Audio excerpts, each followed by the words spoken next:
Esta é basicamente a grande descoberta que os astrônomos estavam esperando desde que o primeiro planeta foi descoberto fora do Sistema Solar, mais de 2 décadas atrás.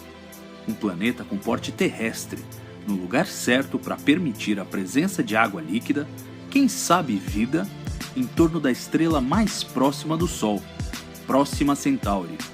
Ela está a apenas 4,2 anos-luz daqui. Próxima Centauri é a menor de um trio de estrelas, do qual as mais conhecidas são Alpha Centauri A e B, que por sua vez são visíveis como um único ponto brilhante no céu noturno, na constelação do Centauro, perto do Cruzeiro do Sul.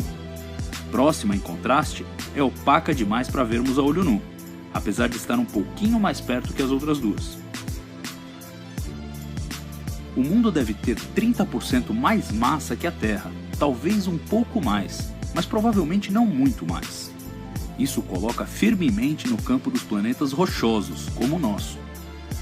Sua órbita, por sua vez, o leva a completar uma volta em torno de sua estrela-mãe a cada 11,2 dias terrestres, o que o coloca bem no meio da chamada zona habitável, a região do sistema planetário em que o nível de radiação solar permitiria, em princípio, a presença de água em estado líquido na superfície. Os cientistas tratam essa como uma condição essencial para o surgimento e a evolução da vida.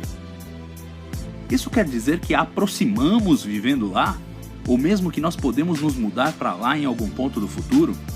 Os cientistas fazem questão de enfatizar que não há nenhuma garantia no momento de que Próxima B seja de fato habitável. Estar na distância certa de sua estrela é condição necessária, mas não suficiente para termos um oásis para a vida. Algumas outras características precisam também estar presentes, como uma atmosfera adequada para a conservação e distribuição do calor e um campo magnético forte, aliás, bem forte. Isso porque Próxima Centauri é uma estrela anã vermelha, com pouco menos de 15% do diâmetro do Sol.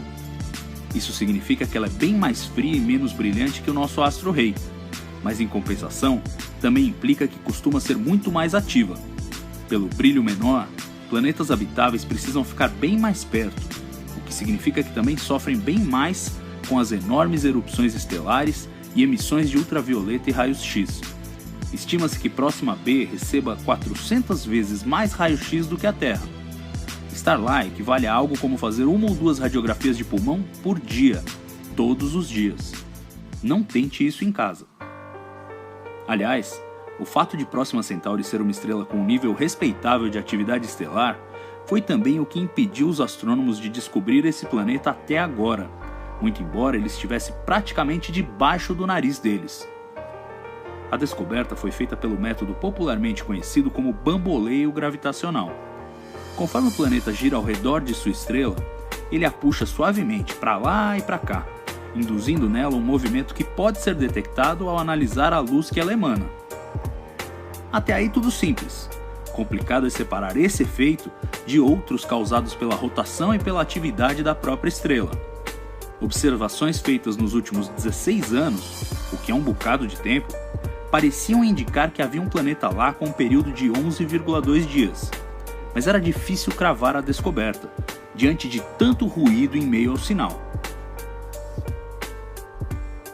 Gillian Gladys Scudder, da Queen Mary University em Londres, e seus colegas de uma vasta colaboração internacional, então partiram para uma ofensiva agressiva de observações, a campanha Pale Red Dot, pálido ponto vermelho, referência tanto ao baixo brilho de Próxima, quanto à expressão cunhada por Carl Sagan para falar da Terra na vastidão do cosmos, um pálido ponto azul. Além de colherem novas observações de forma contínua e insistente durante 60 noites no início de 2016, com o espectrógrafo HARPS em La Silla, os pesquisadores também fizeram observações com o UVIS, outro espectrógrafo focado em ultravioleta e luz visível, instalado no mais poderoso VLT, em Paranal. Em paralelo, eles usaram outros telescópios espalhados pelo mundo para medir a fotometria, trocando em miúdos o nível de brilho de Próxima Centauri. A ideia era verificar simultaneamente o bamboleio e o nível de atividade estelar, assim como a rotação da estrela.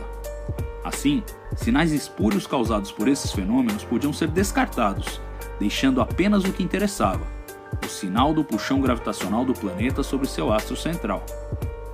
O processo não deixou dúvida de que o sinal com período de 11,2 dias era real. Tratava-se mesmo de um planeta. A descoberta rendeu a capa da última edição da revista Nature. Descobrir um mundo de tipo rochoso na zona habitável em torno de Próxima Centauri é possivelmente o mais emocionante achado da história da pesquisa de exoplanetas. Mas muito mais emocionante e intelectualmente desafiador será compreender que mundo é esse afinal. Algumas pesquisas preliminares naturalmente começam agora. O próprio grupo de Anglada Scud já trabalha furiosamente para criar modelos de computador que sugiram que tipo de ambiente e temperatura podemos encontrar lá, na esperança de que essas possíveis circunstâncias sejam confrontadas com dados observacionais mais adiante. Com um período de apenas 11,2 dias, o planeta orbita bem perto de sua estrela-mãe, apenas cerca de 5% da distância Terra-Sol, ou 7,5 milhões de quilômetros. Isso quer dizer que existe uma chance bem grande de que esse mundo tenha sua rotação gravitacionalmente travada, com um lado sempre voltado para sua estrela e outro em perpétua escuridão. O fenômeno é bem conhecido por essas bandas e explica por que a Lua tem sempre a mesma face voltada para a Terra.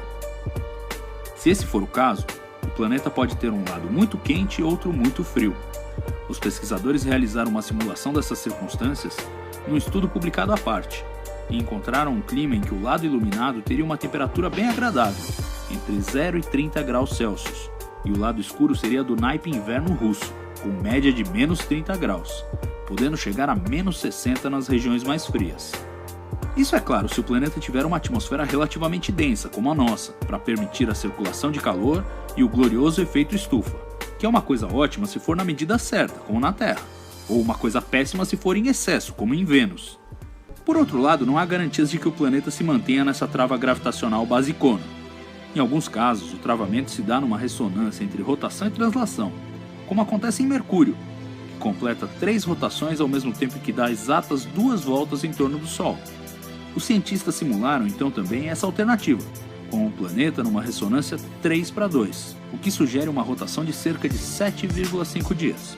Nesse caso, o planeta teria uma distribuição latitudinal de temperaturas mais próxima da que vemos por aqui, com o equador mais quente, perto de 0 graus Celsius, e polos mais frios, podendo chegar a menos 90 graus. Claro que para testar todos esses modelos, teremos de fazer observações, e isso ainda é um grande desafio. Talvez a próxima geração de grandes telescópios na Terra e no espaço possa trazer mais informações.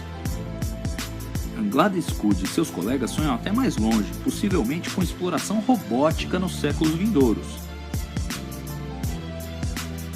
Sonho desvairado? Cabe lembrar que em abril de 2016, o magnata russo Yuri Milner anunciou com o físico Stephen Hawking um plano para desenvolver a tecnologia para as primeiras sondas capazes de cruzar as imensas distâncias interestelares, com um investimento de pesquisa e desenvolvimento de 100 milhões de dólares. Seu alvo inicial, o Sistema Estelar Alpha Centauri. Antes que qualquer sonda interestelar deixe o Sistema Solar, contudo, faremos outras descobertas extraordinárias e começaremos a caracterizar os fascinantes mundos que estamos encontrando lá fora, em toda sua espetacular variedade. Se tem uma coisa que não falta ao cosmos, é criatividade.